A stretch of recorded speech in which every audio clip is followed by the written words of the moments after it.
Bonjour à tous, aujourd'hui on va se demander comment des électeurs déclassés des classes moyennes peuvent voter pour des milliardaires dont le programme consiste à défendre leurs propres intérêts. C'est l'une des questions auxquelles s'intéresse la sociologue franco-israélienne Eva Illouz dans son ouvrage Les émotions contre la démocratie publié aux éditions Premier Parallèle.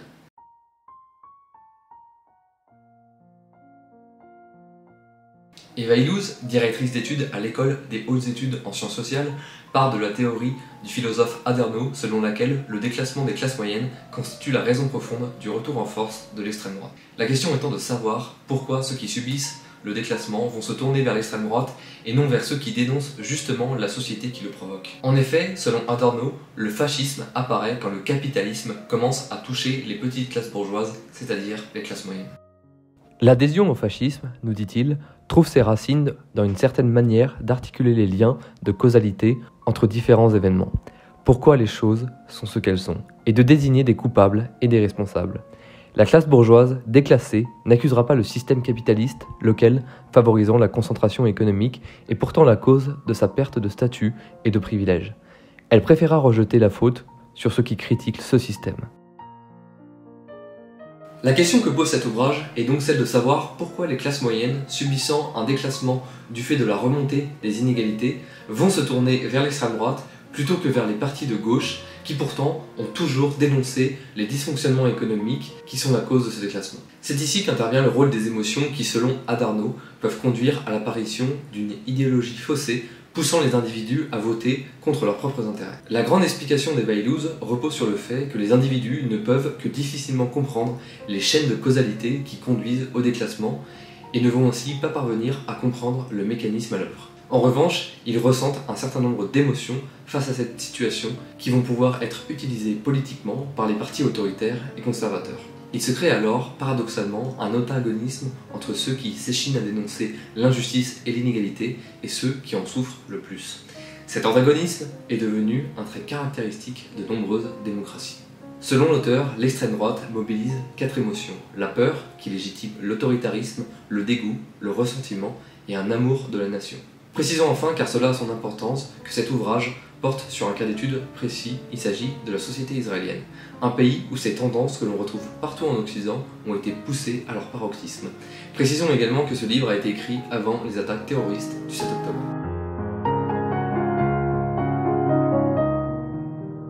Machiavel faisait déjà de la peur un ressort essentiel du pouvoir. Celle-ci peut justifier la remise en cause des principes démocratiques. L'auteur relève que la droite radicale utilise largement la peur comme un ressort politique central. En prenant l'exemple d'Israël, l'auteur souligne que la peur a largement permis de remettre en cause les droits de l'homme au motif que la sécurité devait primer avant tout. Cependant, selon elle, cette méthode a été à l'encontre même de la sécurité. La négation des droits de l'homme a exacerbé la violence entre les groupes de population. Autrement dit, la sécurité sans justice sociale est un leurre et les politiques sécuritaires ne peuvent pas fonctionner sans réponse politique aux causes profondes de l'insécurité.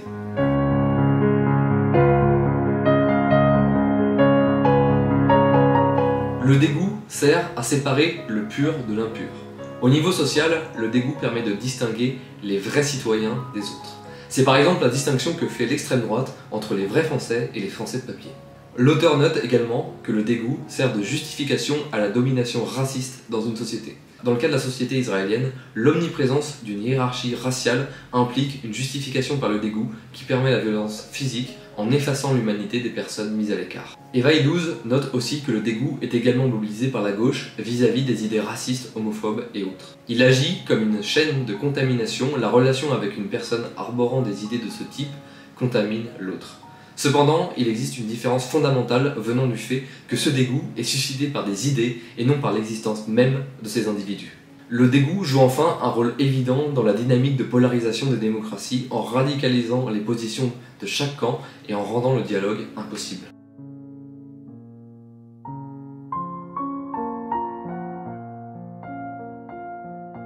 Le ressentiment est une émotion qui émane largement du fonctionnement économique actuel.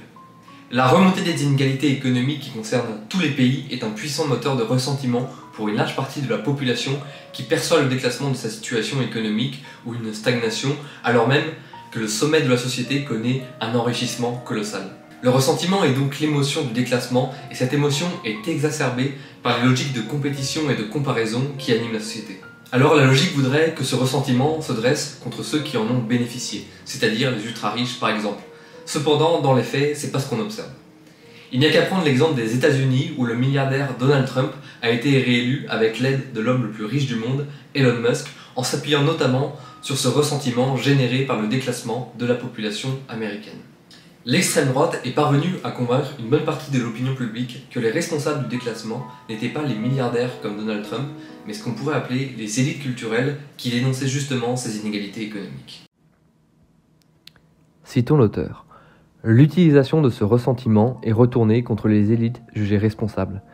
Elle conduit à mettre au rebut l'universalisme que les élites culturelles ont défendu historiquement. Cet universalisme est à la fois moral et social. En fait, elle conduit même à envisager l'universalisme comme un trait caractéristique d'élites décidées à gommer toute différence culturelle et à dominer des groupes opprimés.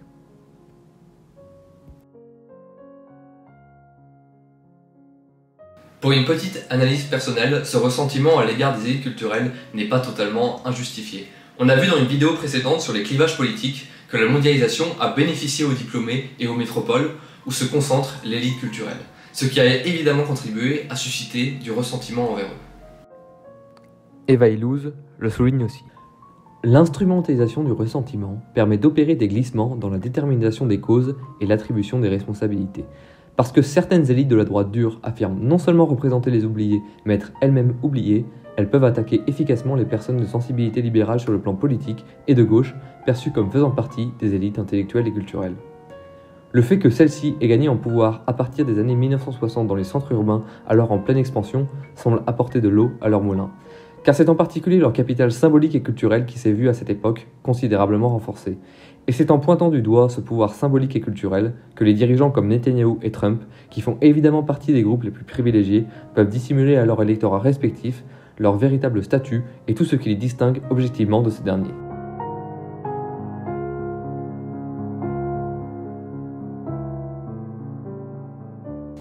Le nationalisme est directement lié aux émotions, on parle souvent d'ailleurs de sentiment national.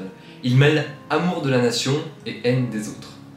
Le nationalisme est largement utilisé par les populistes de droite pour créer un antagonisme entre ceux qu'ils accusent de ne pas être des patriotes et les autres. On retrouve également la problématique de la mondialisation, l'extrême droite reprochant aux élites culturelles leur ouverture sur le monde et donc la mondialisation. Cette rhétorique est par exemple largement utilisée par Marine Le Pen en France, qui désigne souvent les mondialistes comme ses adversaires. Plus profondément, l'antagonisme repose entre deux conceptions du patriotisme. L'une repose sur un amour inconditionnel de la nation qui s'associe souvent au rejet des autres et à une conception raciale de la citoyenneté. L'autre se base plutôt sur l'adhésion à des valeurs communes, formant un socle idéologique d'une communauté, peu importe les origines de ses citoyens.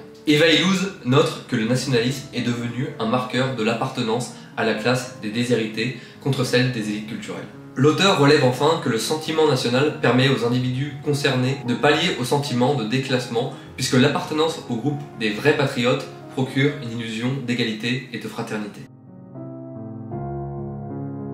En conclusion, pour reprendre les mots de l'auteur, ces émotions sont le fruit d'un travail politique largement mené par les droites populistes partout en Occident. Au fond, les émotions ont évidemment toujours fait partie de la vie politique et les différentes forces politiques doivent en avoir conscience. Il a parfois existé, notamment à gauche, un rejet du rôle des émotions censé laisser place à la seule rationalité scientifique s'appuyant uniquement sur les faits. En dehors du rôle des émotions, la question du clivage culturel entre les élites diplômées et les classes populaires est également très présente dans ce livre. Merci à tous d'avoir regardé cette vidéo, n'hésitez pas à mettre un petit pouce bleu et à la partager si vous l'avez appréciée. Merci à tous, bonne journée.